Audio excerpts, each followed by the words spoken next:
Polypede works here. I really need to emphasize why Dragon having a Logia fruit in this setting doesn't make sense with the events that we have seen and the characters that we've been introduced to prior. So I'm going to take you back to Skypiea. The primary antagonist in the Skypiea arc was NL or Aniru. He has the Goro Goro no Mi, otherwise known as the Rumble Rumble fruit.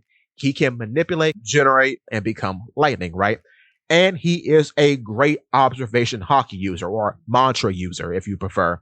So, with that being said, do you know why he had omniscience in that arc?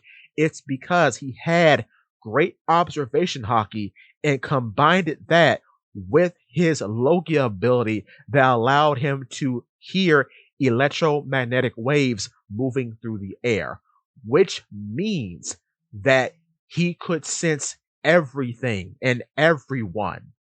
Okay? With that being said, let's take, for example, that everybody on the Blue Sea travels by boat. The majority of the people that we know in the series used wind power in order to travel. And given that at this point in the series, everybody who is worth their salt at least has armament and observation, you mean to tell me that a Wind Logia cannot do what NL was doing in Skypiea? Because it gets so much worse than electromagnetic waves. Because what is wind? Wind is moving, wind is speaking, wind is breathing. If a Wind Logia can't sense when wind is happening, technically, then what is the point of a Wind Logia? What use is a Wind fruit? You know? Because the Wind fruit quite literally would just be the air fruit. You'd be an airman. You'd be an airbender, like from Avatar. So, with that being said, there is no way in the world anybody should be able to sneak up on you and invade your HQ. But that happened. Burgess invaded Baltigo, and then Blackbeard drove the Revolutionary Army out of town.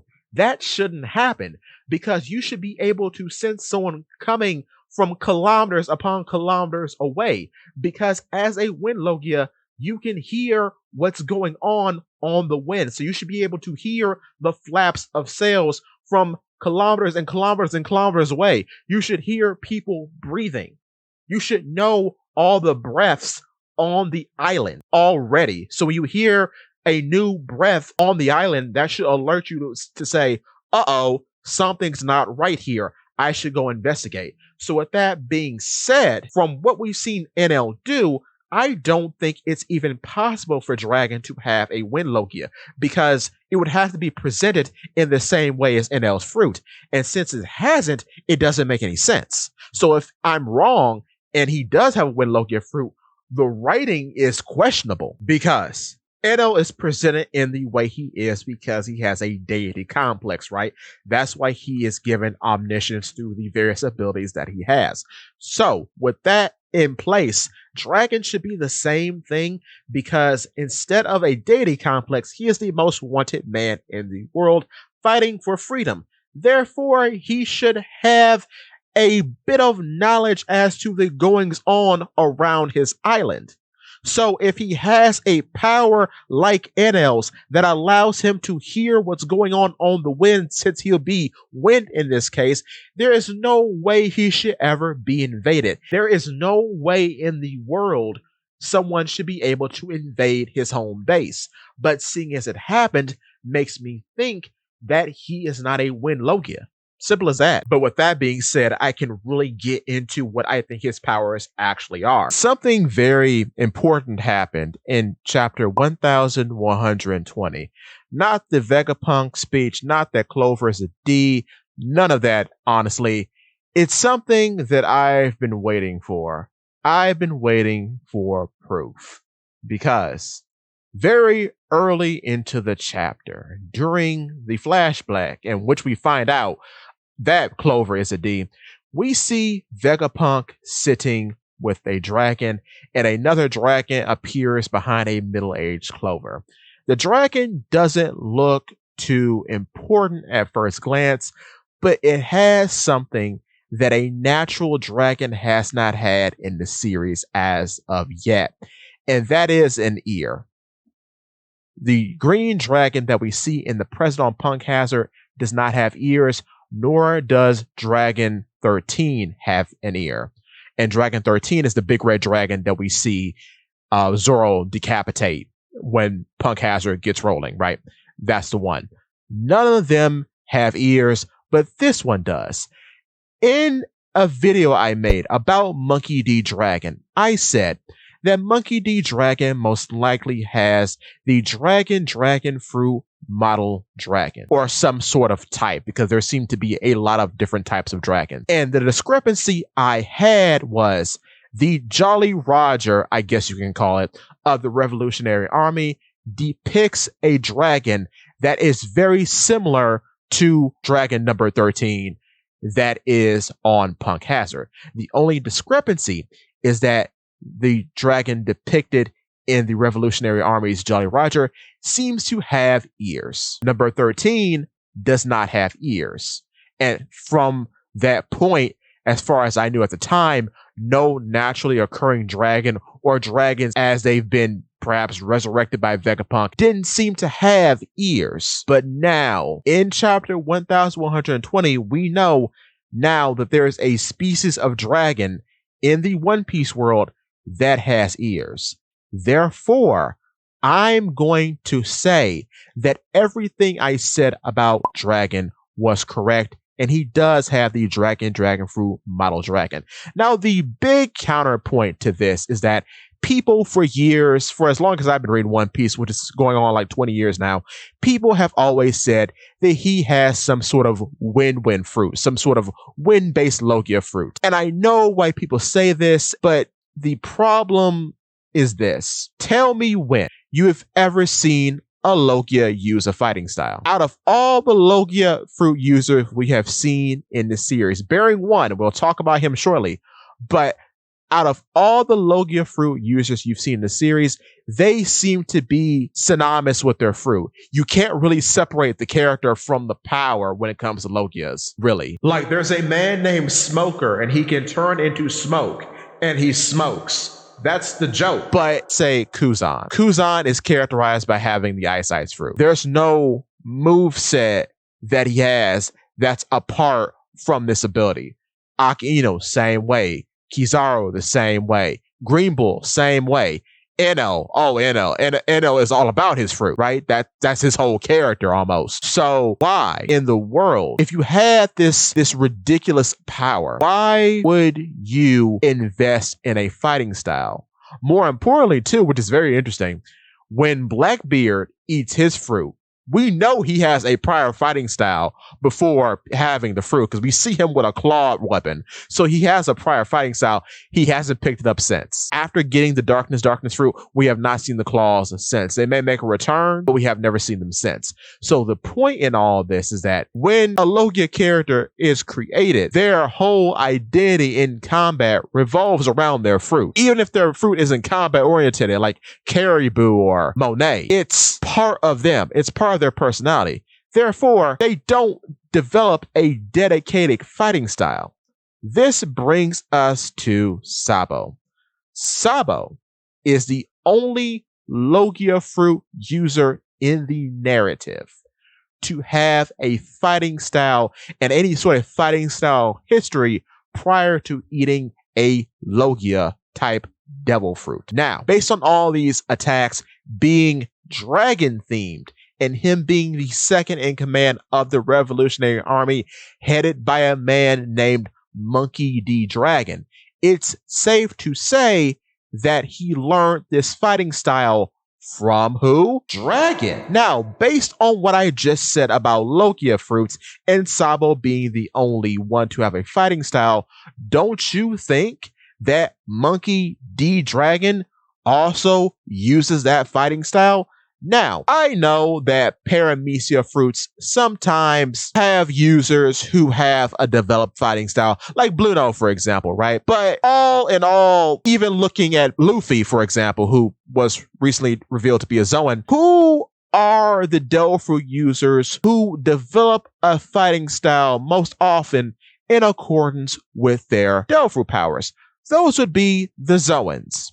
And we get a whole big to do about this. And in this lobby, we have Jaguar. He has a specialty use of the six powers, using his wolf powers in accordance to his specialty in Tekai. We have Logia, of course, the grand master of the six powers. We have Kaku, the user of the four sword style. Later on in Wano, we have oodles upon oodles of Zoan fruit users, who are all pretty bad Zoan fruit users, but they use their powers in accordance to abilities in which they have already, for the most part.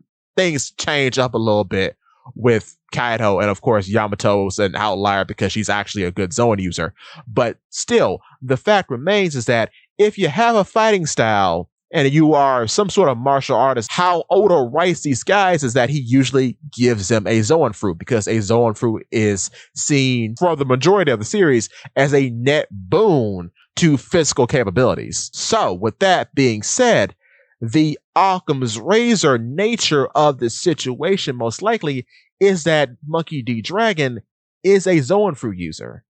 Most likely the Zoan fruit user of the Dragon fruit model dragon, or however they're going to word it. Because, just as a reminder, Kaido's fruit is a fish fruit. Therefore, that's not in the dragon category. All the dragon fruits so far have been dinosaur fruits, but seeing as how dinosaurs and dragons are pretty similar, I would think that the actual dragon fruit would be in the dragon fruit family. So I think when Dragon actually does something, that we'll actually see where Sabo gets his fighting style from, because based on how Sabo fights, most likely this is a fighting style kind of like his son that he developed on his own. So we'll get to see that perhaps in the future whenever Dragon gets ready to fight. Now, the big elephant in the room that I have not addressed yet is that where did all that mystical wind come from? Well, Egghead has been a very valuable resource of information so far. So let's go back to Egghead. Now, when you look at the five elders, right, you got most of them being some sort of Asian demon monster of some sort. In some cases, a deity, looking at War Creek, but that's beside the point. The odd man out is Jupiter. Jupiter, I think, and I've been saying this for a while, looks like he might be an ancient Zoan because he hasn't displayed any ridiculous abilities yet that would be fantastical. In a way, like there would be no sort of conclusion one would come to suggest that this giant worm is a mythical magical creature. For all intents and purposes, for as much as we've seen of Jupiter in combat, he seems to just be a regular big worm. I think he might be an old worm, which lends to him being more so an ancient Zoan as opposed to a mythical Zoan. But that's basically what I think, just based on the information that we have right now. With that being said, Jupiter does something very interesting, and this brings us back to Dragon. Jupiter has excellent inhaling ability. His inhaling is of monstrous proportions, almost becoming a storm himself via how much he can inhale at once. So if we flip that around, Dragon most likely is the same way. Dragon, as a literal dragon, probably can cause a large storm by beating his wings. And I don't think that's a mythical ability. I think that's just how powerful Dragon can potentially be, which would speak to the power of dragons as a species of animal in the world of One Piece, and how highly regarded they seem to be and how dangerous they seem to be, as Ryuma most likely has taken out at least 2 in his career as a swordsman. So with that being said, I think the great wind that you see during Dragon's first appearance is caused by him beating his wings in his dragon state, or his hybrid state, matter of fact, because even the wind itself isn't supernatural in its presentation. It's just really, really strong. And I could believe that a beast of gargantuan proportions, similar to Jupiter, most likely awakened, could probably do the same thing in reverse. Instead of inhaling becoming a monstrous vacuum, Dragon becomes a monstrous storm starter and just causing a wind through simple wing beats. Maybe he can even push clouds with his wing beats because they're so strong, and that stirs them up and causes a great storm to happen just by natural physicality with no mythical powers involved. And in talking about ancient Zoans as a whole, it wouldn't surprise me if the dragon fruit model dragon is the most powerful ancient Zoan, period. Because now we are saying through the lore that the dragon is the only real animal in the One Piece world that has supernatural capabilities or powers other than, like, say, the Lunarians, really. Because, like, the Lunarians, and I made a video about this too, how they may be related, but they are the only two species in the One Piece world that we've seen so far that have natural command over fire. They're naturally pyrokinetic. So with that being said, I think the lore that you're going to get once the fruit is revealed is that this is the most powerful ancient Zoan, bar none. And then two, like, say, Lucy and Husu before him, Dragon will use his fighting style in accordance to his hybrid or perhaps even his full dragon state, which is going to be devastating because, as we've seen in the story of One Piece, other than Sea Kings, dragons seem to be the strongest natural occurring beast, even stronger than dinosaurs because they breathe fire and they can fly. So with that being said, that's what I think we're ultimately going to come to. Thanks to this one little dragon in chapter 1120, we can confirm that one, the Revolutionary Army's flag is depicting an actual dragon that does exist, and two, that gives room to Dragon being the user of the dragon fruit model dragon, because one, like I mentioned before, a fighting style is developed in place of not having great power. So with that being said, the likelihood of the situation is that Dragon is a Zoan using these developed fighting styles that he most likely developed himself, leaving Sabo in the unique position in the series to be the only Logia that has a competent fighting style apart from his Logia abilities. But to spin the block back around to Vegapunk for a second before we finish up here, you know where all these weird dragons probably come from, like the green dragon 13 and then the dragon we see in 1120? You know where they probably come from? They probably come from Dragon himself, because I could believe that Vegapunk has some way to reverse engineer devil fruits made after real animals to then create replicas of the real animal, like extracting the soul or essence of a fruit and making a copy.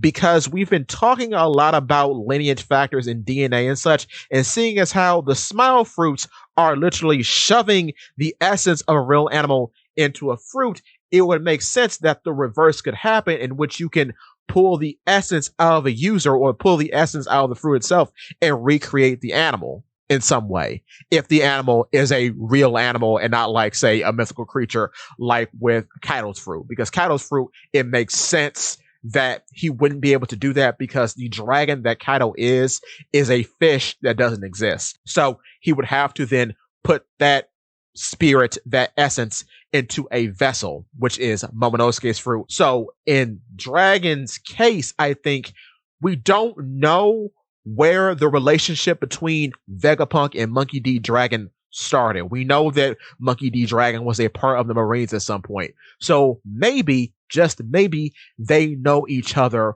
from the time in which Vegapunk was conducting these experiments on him, meaning he studied how the dragon fruit model dragon works, was able to copy the essence, and then recreate the creature. And I think the reason why you get so many varied results in how the dragons look, for example, how Red 13 is big, the cow dragon is a small green guy, and the one that appears in 1120 has ears, is because you get varying results. Kind of like, too, how Vegapunk made artificial ancient giants and how they're all, like, weird and misshapen in comparison to Ors and Ors Jr. It kind of feels like that, honestly. It's the same sort of style in which you get a lot of misshapen freaks because the method isn't perfect, but it's good enough to do what they are needed to do, which in this case is being guard dogs for the island. And seeing as how they're the strongest creatures in the world, most likely, it makes sense that they were made to be guard dogs for the island that can survive in any condition. And with that being said, give me your thoughts.